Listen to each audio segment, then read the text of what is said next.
तो 5500 साल पहले जब महाभारत का युद्ध हुआ तब कौरवों की गिनती हुई, तो उनको कैसे गिना गया? क्योंकि ये गिनती सनातन की देन है, मैथ सनातन की देन है।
બિરાજો બાપુ.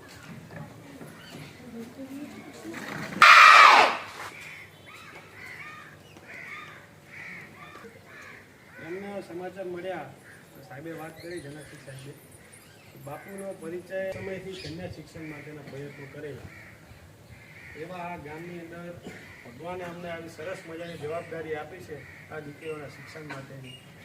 અને આપનું અહીંયા આ સ્ટાફ વતી બહેનો છે, અમારા શિક્ષિકા બહેનો અને આ ભાઈઓ શિક્ષકો છે, એમના સર્વ વતી એમના પ્રતિનિધિ તરીકે આપનું આ શાળાની અંદર હાજર પૂજ્ય બાપુશ્રી અને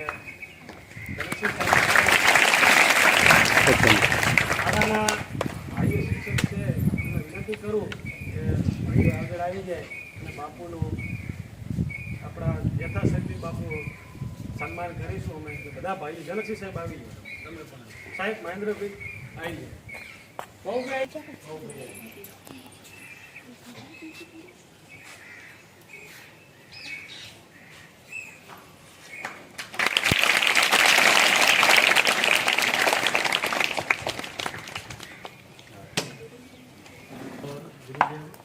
हर साल यहाँ पर मातृ पूजन होता है और यही बहनें उनका संचालन करती है, पूरे प्रोग्राम का संचालन भी बहनें करती है.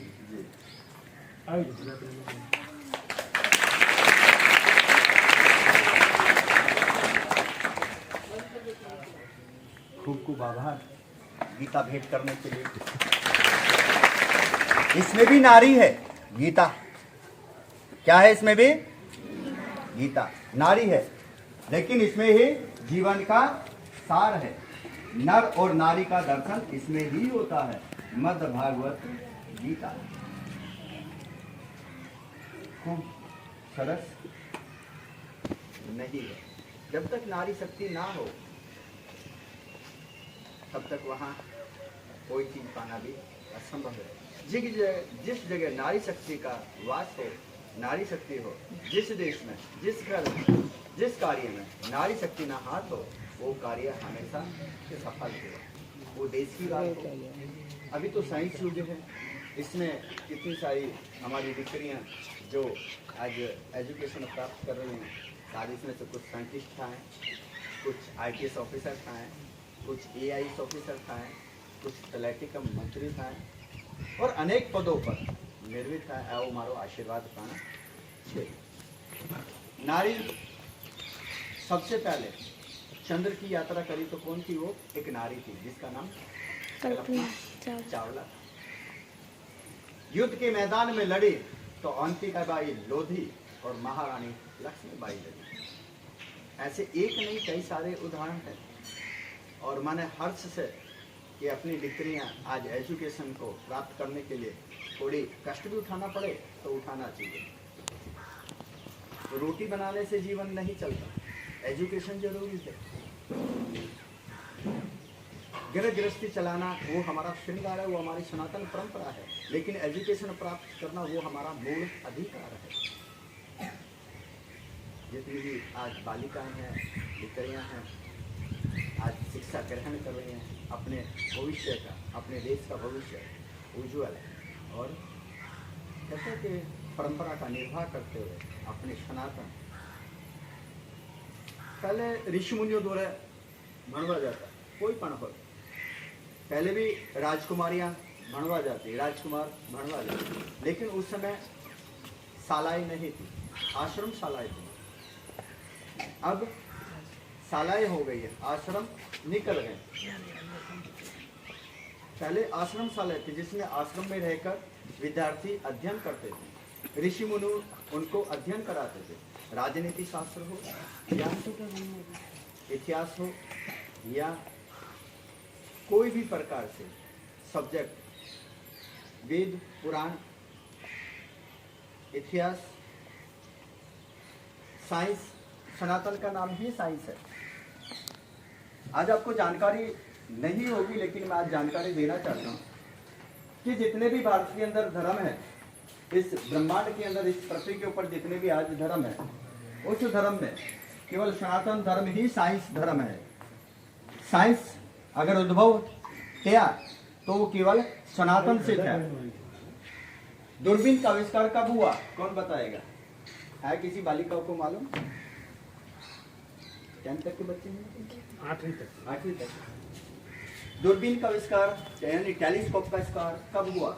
1616 के अंदर। किसने किया?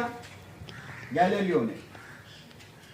तो क्या 1616 के अंदर ही हमको नक्षत्रों की मालूम चली कि ये सूर्य है, ये चंद्र है, ये बृहस्पति है, ये शुक्र है, ये शनि है? ऐसा नहीं है।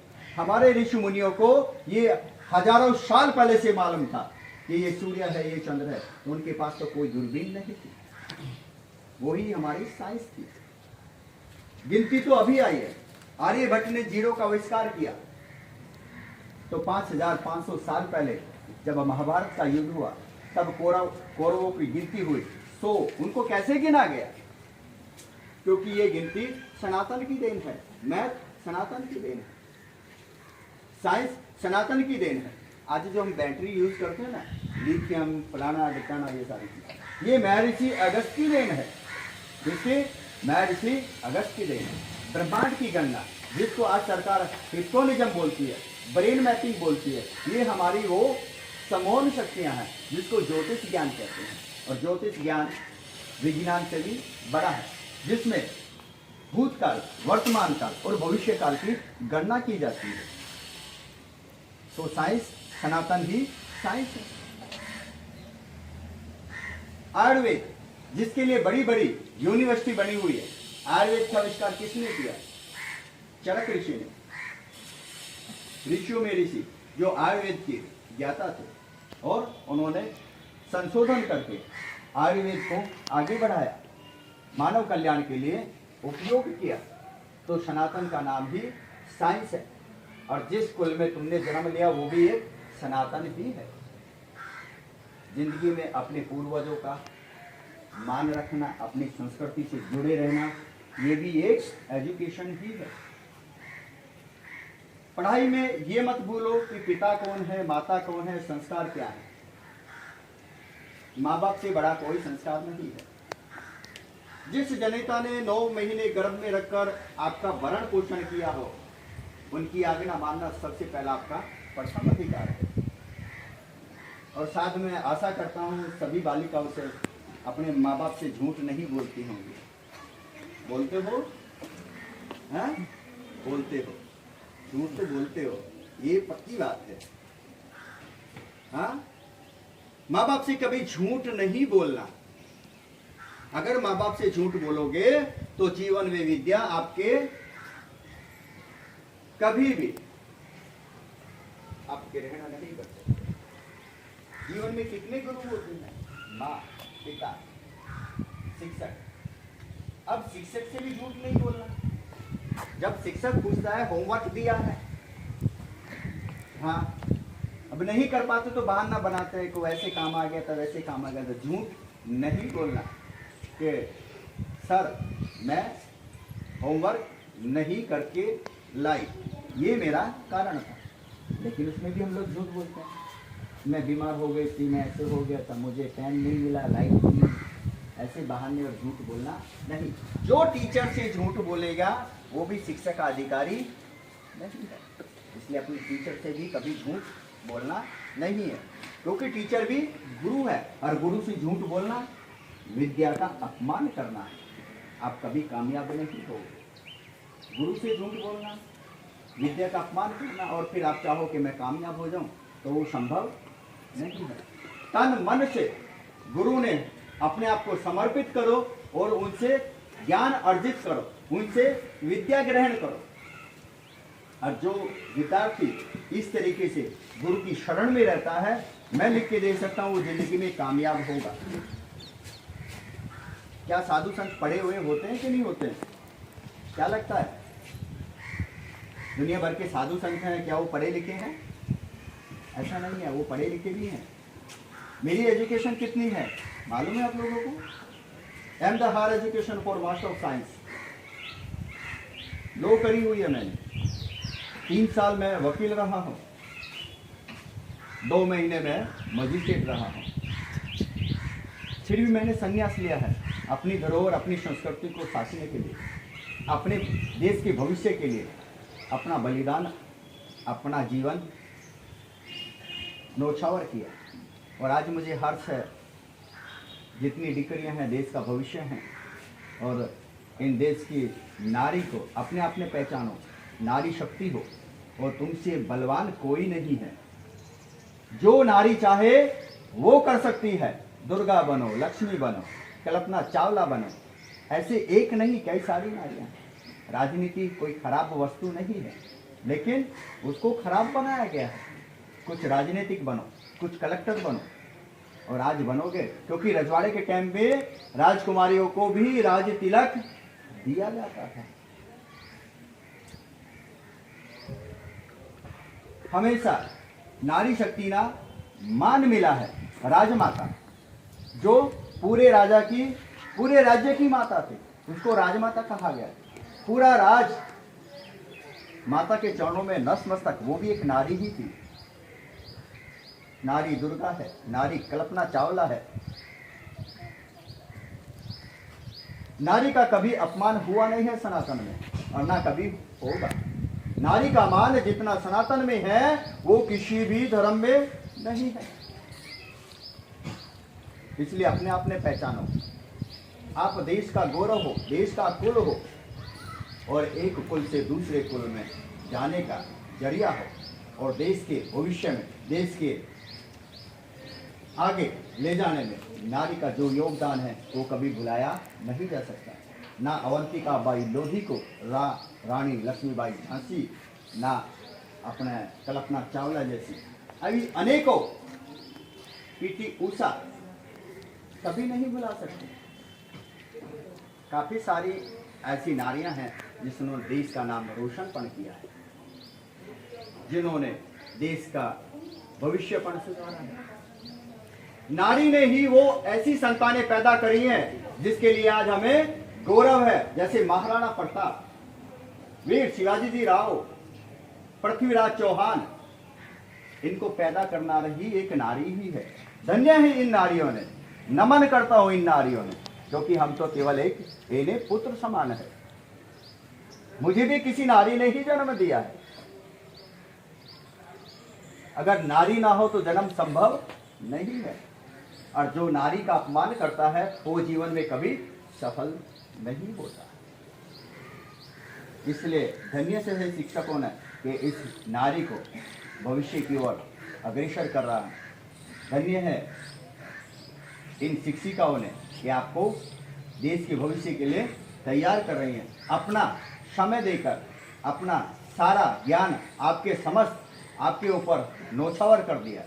उसको ग्रहण करना आपका काम है, कुछ बन के बताना आपका काम है। शून्य में से ही सर्जन होता है। शून्य ना हो तो एक ही रहेगा, शून्य लगेगा तभी वो 10 होगा। शून्य का मान ही सबसे ज्यादा है। 2 शून्य लगेगा तो 100 होगा, 3 शून्य लगेंगे तो 1000 होगा। हर एक शून्य की एक कीमत है और वो 100 गुना है। कितने गुना है? 100 गुना है। इसलिए शून्य को कभी कम मत समझो। जिसके पास शून्य है वो जगत में सबसे ज्यादा आगे वाले हैं। इसलिए सभी बालिकाओं से हमारे यही है, अच्छे से शिक्षा ग्रहण करो। टीचर से एक बारी नहीं 1000 बारी पूछो कि हाँ ये सवाल मेरी समझ में नहीं आया। टीचर आपको 1000 बारी बताए। उनका अपमान मत करो, उनका मान सम्मान करो। गुरु का मान सम्मान करोगे तो आपको जीवन में सफलता मिलेगी। हमने अपने गुरु का मान रखा। जीवन में ऐसा कोई कार्य मत करो जिससे कि अपने गुरु, अपने माँ, अपने बाप, अपने परिवार को दुख झेलना पड़े। आज तुम कामयाब होगे तो हर्ष किसको होगा? सबसे ज्यादा तुम्हारे गुरु को होगा, क्योंकि हमारी पढ़ाई हुई बिटिया थी, हमारी पढ़ाई हुई हमारी शिष्या थी, आज नाम रोशन किया। अपने स्कूल का नाम रोशन होता है, अपने टीचर का नाम रोशन होता है। टीचर को गर्व होता है कि मेरी स्टूडेंट है, मेरी शिष्या है। कितना हर्ष होता है जब बच्चा स्कूल में नंबर अच्छे से आता है। अब दूसरी एक और घोषणा मैं यहीं से करूंगा। अभी मैं कुछ समय बाद छिंदवाड़ा में ही आने वाला हूं और अभी जो एग्जाम होंगे 8वीं में, इस स्कूल में 8वीं में जो पहला नंबर लेके आएगा उसको 11,000 का इनाम मेरी तरफ से मिलेगा। अब देखते हैं कौन बिटिया इस 11,000 के पुरस्कार को जीतती है। हम भी देखते हैं, लेकिन नंबर अच्छे आने चाहिए। पूरे स्कूल में वो फर्स्ट होनी चाहिए। उसको 11,000 का इनाम मेरी तरफ से प्रदान किया जाएगा।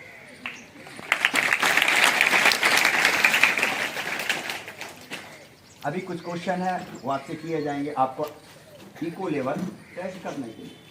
आपके मुख में कितने दांत हैं? कौन बताएगा? मुख में 3 चीजें हैं, दाढ़ भी है, खिला भी और दांत भी है। तो कितने दांत हैं? एक आंख से 1 किलोमीटर दिखाई देता है, दूसरी आंख से कितना दिखाई देगा? मैथ का सवाल। 1 kilometre. But why the reason? खड़े हो जाओ, बताओ क्यों दिखाई देगा 1 ही किलोमीटर? ये मैथ का सवाल है, रेखा गणित का सवाल है। बताओ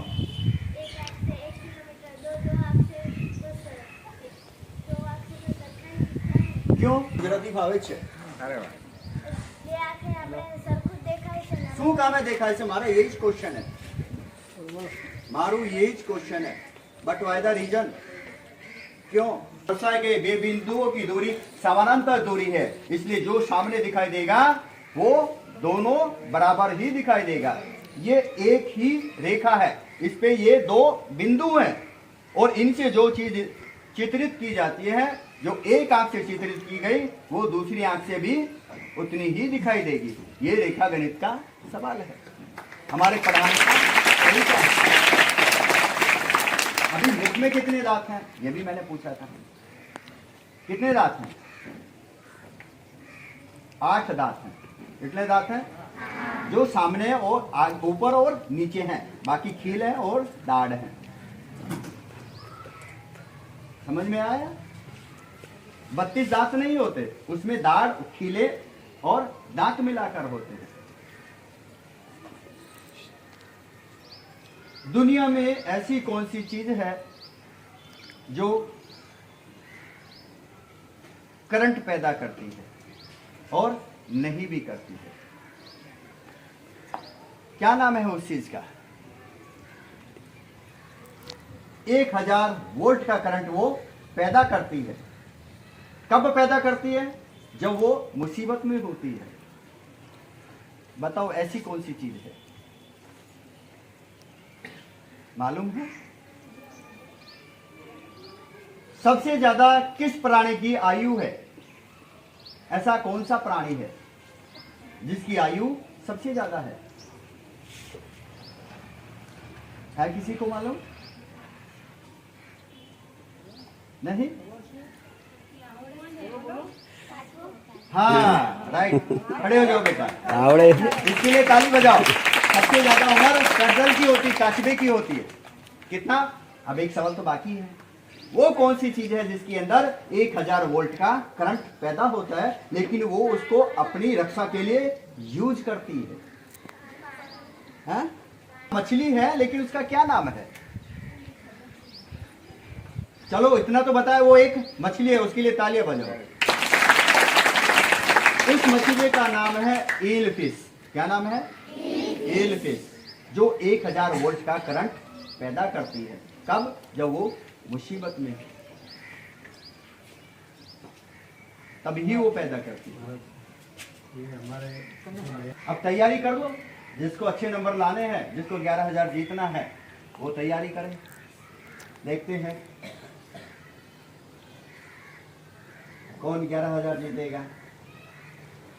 ये मेरी तरफ से इनाम है, और जिस दिन 11,000 दूंगा उसकी अगली घोषणा फिर होगी। आगे क्या होगा। और अभी जिजवाड़ा में समय लगेगा थोड़ा आने में। अभी अपना थोड़ा सातम आठम के बाद महादेव का जीर्णोद्धार करेंगे, और उसके बाद कहीं एजुकेशन में मेरी जरूरत पड़ती हो, कोई भी प्रश्न पूछने की आवश्यकता हो, तो बेझिझक पूछ सकते हो। मैं आपसे क्षमा चाहूँगा क्योंकि गुरुदेव जी, यहाँ पर कन्याशाला में 134 वर्ष का, हमें अभी थोड़े समय पहले ही इसका जन्मोत्सव मनाया था स्कूल जी का। जी जी। हमारे स्कूल की एक ही समस्या है कि हमारे पास भौतिक सुविधाएं नहीं, बिल्डिंग पूरा डैमेज के लिए है, और गवर्नमेंट के थ्रू आने में इसको काफ़ी समय लग जाएगा। आप तो जो अपेक्षा है वो मैं बयान आपसे करो। अपेक्षा बोलता हूँ, राजनीतिक से ऊपर ही राज्य स्तर पर कोई सेवक हो या कोई पर भी हमें 4-5 रूम या जो भी पूरी स्कूल बना सके, तो हमें आपसे ये अपेक्षा है, और पूरा विश्वास, आशीर्वाद भी दीजिए। ये कन्याशाला में काफ़ी, जैसे कि हमें इस टीचर को, इनको समस्याएं भी बहुत आती है हमें, इनको लग गई अभी थोड़े समय पहले। ठीक है। तो हमने यहाँ पर यज्ञ रखा है गुरुदेव जी 12 तारीख को। ठीक है। अगर उस समय आप उपस्थित रह सके तो हमारा और भाग्य होगा। देखो, उसके लिए मैं वचनबद्ध नहीं हो नहीं, सकता, जी, क्योंकि एक मैं महामंडलेश्वर हूँ, एक जी। अखाड़ाना गादीपति हूँ। लेकिन हाँ, जो आपने रजूआत करी इन बिटियाओं के लिए छत का, मैं हो सके 100% कोशिश करता हूँ, और आपको 4 से 5 रूम बनवाने की हूँ कोशिश जरूर करता हूँ। जी जी, धन्यवाद। और किसी को जो भी हो, इन कन्याओं की हेल्प मेरी तरफ से हमेशा के लिए जारी रहेगी। इनके सबसे बड़ी समस्या है, ये एब्सेंट बहुत रहती है। हमारी हाजिरी का प्रतिशत 50%। देखो, कभी भी एजुकेशन प्राप्त करते हो, घर में हजारों काम हैं, लेकिन शिक्षा ज़्यादा जरूरी है। एब्सेंट कभी मत हो, कोई भी काम हो, लेकिन स्कूल जरूर जाना चाहिए। स्कूल से बंक नहीं होना चाहिए। जो बंक होंगे तो अपने आने वाली जनरेशन वो शिक्षा ग्रहण नहीं कर सकती। आज अपने बच्चे अपने को बेवकूफ़ बनाते हैं, हाँ, वो क्योंकि माताएं पढ़ी हुई नहीं है, एजुकेशन नहीं है। बच्चे आते हैं कि मम्मी वहाँ फीस देनी है, मम्मी तो मेहनत करके मजदूरी करके पैसा इकट्ठा करती है, क्योंकि वो पढ़ी लिखी नहीं है। तो बच्चे गलत प्रयोग करते हैं। और आप पढ़े लिखोगे तो आप अपने भविष्य को स्वयं सुधार सकते हो, अपने देश को, अपने परिवार को स्वयं संभाल सकते हो। आप पढ़े लिखे होंगे, आप सारी एजुकेशन जानते होंगे, तो आपको कोई बेवकूफ़ नहीं बना सकता। जब आप अनपढ़ रहोगे, आपकी संपत्ति कोई लूट सकता है, आपका कोई गलत प्रयोग कर सकता है, क्योंकि आप तो पढ़े लिखे नहीं हो, आपको कोई चीज की जानकारी नहीं है। अगर आपको जानकारी नहीं है तो देश में आपके साथ घर में कोई भी किसी भी प्रकार से यूज कर सकता है। जैसे कि बच्चे झूठ बोलते हैं, और पढ़ाई ना होने के, ज्ञान ना होने के कारण अपने धन का भी हिसाब नहीं रख सकते, खेती का हिसाब नहीं रख सकते, अपने परिवार को समझा नहीं सकते। ये सारी एजुकेशन से ही पूरी होती है। इसलिए सभी बिटिया से हाथ जोड़ के विनती है कि स्कूल में एब्सेंट नहीं रहना है। संकल्प करो सभी। आज जितनी भी हमारी डिग्रियां हैं बदे सभी के सभी संकल्प करो हाथ उठाकर कि आज के बाद हम स्कूल में से अब्सेंट नहीं होंगे, बंक नहीं मारेंगे। हाथ ऊंचा करो।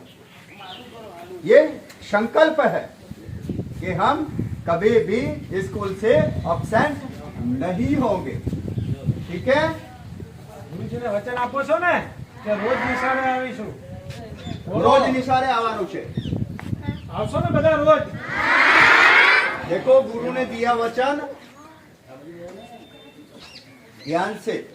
गुरु साथ कभी झूठ नहीं बोलना। अभी मैंने कहा था ना आप लोगों को। और पढ़ोगे लिखोगे कुछ बनोगे। 11,000 जिसको जीतना है उसको स्कूल आना ही पड़ेगा। और आपके लिए अच्छे से जल्दी ये व्यवस्था पण हो जाएगी। 4 से 5 रूम आपके लिए बैठने के लिए हम वो तैयार कैसे भी करके करवा देंगे। वो हमारे सेवा के भले मैं करूँ या कोई भी करे।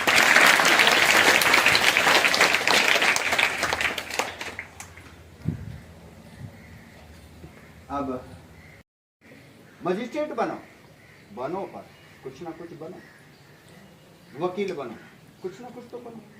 और ये सब बनोगे तो तुम्हारा ही घर, तुम्हारा ही संसार, तुम्हारा ही देश आगे जाएगा, तुम्हारा ही परिवार आगे जाएगा। माँ बाप ने गौरव होगा, टीचर ने गौरव होगा और समस्त गांव ने भी गौरव होगा कि हमारे गांव की बिटिया एक IAS ऑफिसर है। इसलिए सभी से आशा करता हूं अपने एजुकेशन में ध्यान दें और कुछ बन के बताएं। हमारा आशीर्वाद हमेशा रहेगा।